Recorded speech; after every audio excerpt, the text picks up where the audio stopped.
दोस्तों जरा इमेजिन कीजिए, किसी झील का अगर दूसरी किनारा आपको नजर ही ना आता हो और कई किलोमीटर चलने पर भी अगर अंत आपको दिखाई ना देता हो तो आप समझेंगे कि यह कोई झील नहीं बल्कि एक समंदर ही है। जी हाँ दोस्तों, एक ऐसी झील है जिसे पुराने समय में समुद्र ही समझा जाता था, लेकिन जैसे जैसे साइंस ने तरक्की की, वैज्ञानिकों को समझ में आ गया था कि यह कोई समंदर नहीं बल्कि एक विशाल मीठे पानी का झील है।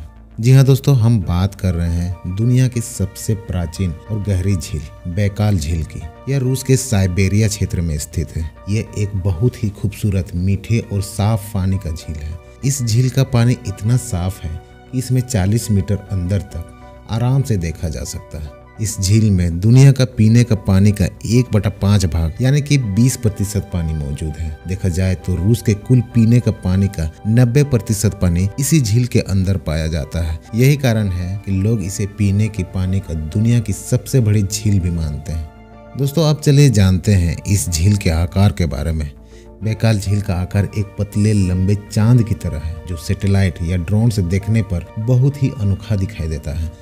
इस झील की लंबाई लगभग 640 किलोमीटर से भी अधिक है और इसकी चौड़ाई लगभग 80 किलोमीटर है। इसकी औसत गहराई 745 मीटर है। वहीं इसकी अधिकतम गहराई की बात की जाए तो लगभग 1650 मीटर है, यानी कि 1.5 किलोमीटर से भी ज़्यादा।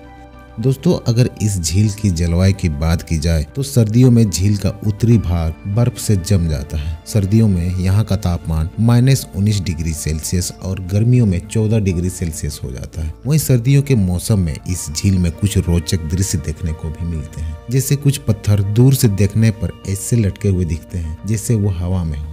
असल में होता यह है कि ये पत्थर बर्फ की एकदम पतली और नाजुक नोक पर टिके हुए होते हैं, जो दूर से दिखाई नहीं देते हैं, और ऐसे में लोग समझ लेते हैं कि पत्थर हवा में लटके हुए हैं। अब सवाल ये उठता है कि पत्थर बर्फ की पतली नोक पर आखिर टिकती कैसे है। इसका जवाब यह है कि सर्दियों में कभी कभी बर्फ जमकर ऊपर की ओर चली जाती है। इसे सब्लिमेशन की प्रक्रिया भी कहा जाता है। ऐसे में बर्फ के ऊपर कोई वस्तु अगर रहती है तो वह भी ऊपर चली जाती है। इसे देखने पर लगता है कि वह हवा में लटकी हुई है।